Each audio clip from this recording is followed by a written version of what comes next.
દર્શક મિત્રો, આપ જોઈ રહ્યા છો કાનમ એક્સપ્રેસ ન્યૂઝ. હું છું એન્કર અર્પિતા પટેલ. હવે જોઈએ અગત્યના સમાચાર.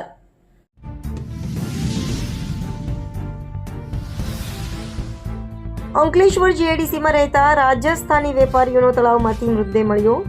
કોસંબડી ગામના તળાવમાં મોતની છલાંગ લગાવી આપઘાત કર્યો હોવાની ચર્ચા. મારુતિનંદન સોસાયટીમાં રહેતા નિર્મા સ્ટીલ નામની દુકાન ધરાવતા રાજસ્થાની વેપારીએ આપઘાત કર્યો. આ ઘટનાને પગલે સમગ્ર જીઆઈડીસી પંથકમાં ચકચાર મચી જવા પામી. રાજસ્થાની વેપારી હરિરામ કિશનલાલ બિશ્નોઈ તારીખ 29 ઓગસ્ટના રોજ બપોરના સમયે ઘરેથી કોઈને કંઈ પણ કહ્યા વગર નીકળ્યા હતા.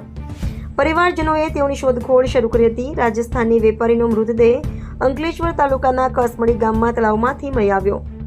તળાવમાંથી મળેલ મૃતદેહની જાણ પરિવારજનોને પોલીસને કરવામાં આવી. હરિરામ બિશ્નોઈનો મૃતદેહ મળતા જ પરિવારજનો ઘટના સ્થળે પહોંચ્યા.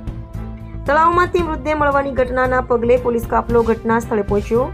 વેપારીએ અંતિમ પગલું કયા કારણથી ભર્યું તે અકબંધ. પોલીસે મૃતકના મૃતદેહને પોસ્ટમોર્ટમ અર્થે ખસેડી વધુ તપાસ હાથ ધરી.